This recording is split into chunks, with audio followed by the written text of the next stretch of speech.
Melissa Ivicic continues to speak about using a playlist in an individual rotation model. In this video, she gives her advice for people just starting to implement station rotation. For folks who are just starting to explore this and they're just not sure how to get started, what would be like your top three things to start doing to get ready to blend? One of the things that I remember doing is I would take a tool of some sort and I would use it in my classroom. And I even did it whole group to begin with. So I just took a small chunk of something, a Padlet. So I would do a Padlet for engagement. And then when we did it and I modeled it and we did it together, I knew that I could then take that tool and put it into stations or a playlist or something like that.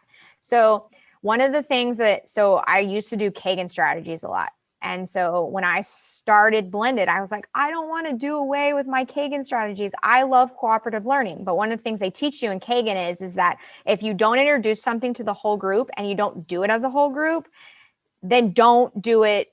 Then you can't do it, or you can't ask them to do it, right? So for digital learning, the same thing I feel applies. If I'm going to have them do something in their playlist or their stations, I need to have modeled it whole group and used it in my class for something. So the number one thing I would do is take small digital chunks of things that you want to use. So some tool that you feel like a Nearpod, anything you want to use, you need to do it for your whole class.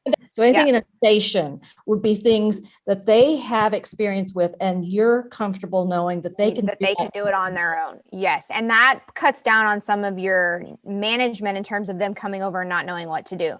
So that would be one of the things that I remember doing. Another thing is I remember doing starting, like, say it was stations, because when I first started the hyperdoc and the must do's and the can do's, I didn't start there. I started with stations themselves and I picked one blended station. So I picked one station where I was going to give them something that they had to do, whether that was watch one of my videos, watch a Nearpod, or, do a Kahoot, something. But one of your stations was digital. Yes. Now, not every station was at first because I didn't feel I could handle that. So I had my station. I always had our adaptive tools because that's kind of a non-negotiable within the school district. We have these tools. We have iStation. We have Amplify now. It needs to be done. We have Dreambox. We want them to do it. So that we would have that station. And then I would pick a vocabulary spiral or something in another station, and then my blended station. And then when I felt they were comfortable with that, I added a second station. And then they start picking it up and they're like, oh, we can do this project if we get these things done. And then you start to see the motivation come around and they start asking, when are we going to do this in a station? And when are we going to get to do this again? And so then I was like, okay, they're ready. I can do another blended station. So that would be the second thing, is I would really start small. So I want to clarify something real quick because you're referring to, I want to make sure that I'm understanding correctly, what you're referring to as your blended station. That is the online piece of your blended classroom. That's what makes it the blend. Yes. Is that they are doing, some of the stations are offline, traditional paper pencil or collaborative group project kind of things. And then your one station, you started with one station that was more of an independent online kind of station. Those all together made up the blend of the classroom. Yes. And then did you start right away when you started with when you start the beginning of the year with stations, do you put yourself as a station or do you leave yourself outside of a station until they establish routines? So I actually put myself as a station and they rotated toward me, but very quickly I realized that they could handle it. And so I took myself out. And so then, because with any subject area, you're going to have kids with varying abilities. So I wanted to make sure that I was seeing the kids with the highest needs the most.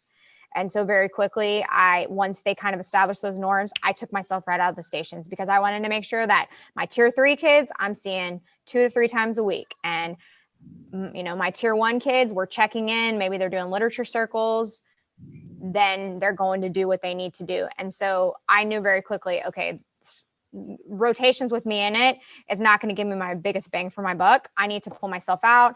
They know what they're doing. And so I pulled kids as I needed to. And so that became more fluid. So they had their stations, Hmm. and then your pull-out groups were more responsive to the data.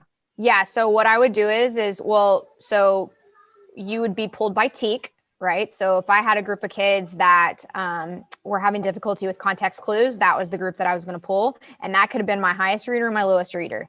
But that was the group that I was seeing based on my CBA data or based on whatever reports I got from any kind of programs or anything like that. And then that was the group that I would see. But then the next week, it could be something totally different. You know, I noticed that kids were having difficulty with summary. So these are the groups of kids that I saw for that. So it was very fluid and it changed weekly. And sometimes they could change within the week if I needed to. I think That that's was the beauty really of it. I think that's really important for people to understand because, when we present it, it sounds like, okay, you're going to have these three stations. The teacher's going to be one station, and everybody's going to rotate through those stations. But it sounds like the way you started gravitating toward is you had your stations that kids rotated to, and you were kind of a flex station that they may not rotate in that group of stations, but they were pulled into that as needed based on what was happening, what you saw happening in your formative assessment data on a day-to-day basis. Yes, absolutely. Yeah. And I had to give myself the flexibility to change and know that, it was okay that I wasn't seeing this kid right now and I wasn't seeing this kid, every single day. They're on level, they're doing what they're supposed to. They're getting the enrichment they need from doing whatever it is that was in my rotations or my stations or whatever I had going on. So I needed to be okay with not, oh my gosh, I need to see that kid this today or whatever, that I could see that child when I needed to see that child.